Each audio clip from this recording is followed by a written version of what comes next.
As the Director of Services at the Pueblo Child Advocacy Center, I actually receive the intakes from law enforcement and DHS, which is the way a child can be brought to the Child Advocacy Center. And then we, as a family advocate, I welcome the family into the center when it's time for the interview. I am also a forensic interviewer. What we want to do when the family comes to the Child Advocacy Center is to welcome them in and make them feel as much as home as possible.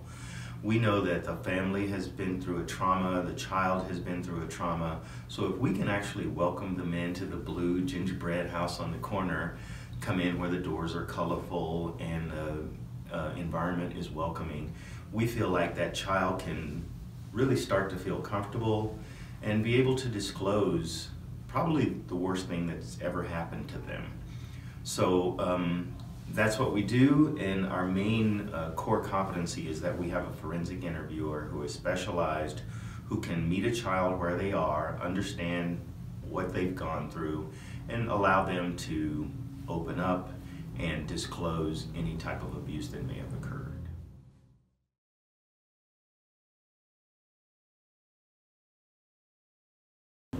A forensic interviewer conducts interviews with children who are alleged to be victims of abuse or maltreatment. These interviews are done in a way that is different from how adults would be interviewed in similar or other situations. These interviews are child-led, they're developmentally appropriate, they're audio and video recorded to limit the number of times a child has to tell their story pre-trial. Additionally, it gives the child sometimes the first opportunity to really tell their story and really be heard. It's so important for kids to come here to the Child Advocacy Center because oftentimes when something bad is happening to them, they're not able to tell their whole story. They don't know what information is important and what's not. And people in the community who are hearing these things, who are being told these things, they don't know how to react. And that really affects how a child tells.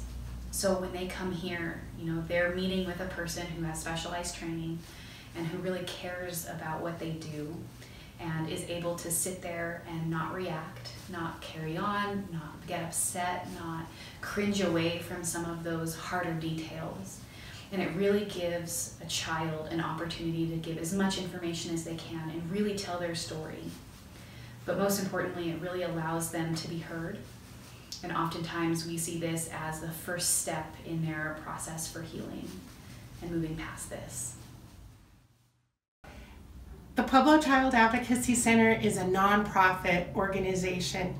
We rely very, very heavily on donations from individuals, from foundations, trusts, corporate sponsors. In the pandemic, we've had to cancel all of our signature events. So now more than ever, we rely on people who have a mission affinity for keeping children safe and helping them heal and providing justice.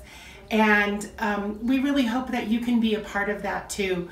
We hope that you will send a check or go to our online page, which is www.pueblocac.org.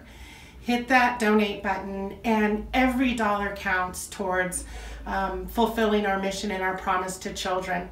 Especially now, we knew that when Governor Polis made a safer at home order, that it would not be safer for some children.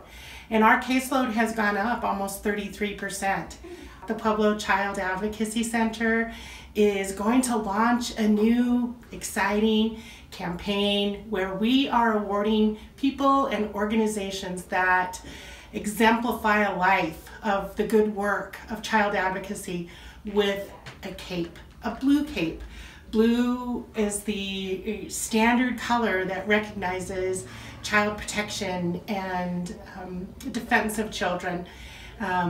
So we're going to be offering people blue capes with a pinwheel patch, because the pinwheel also stands for the campaign against child abuse.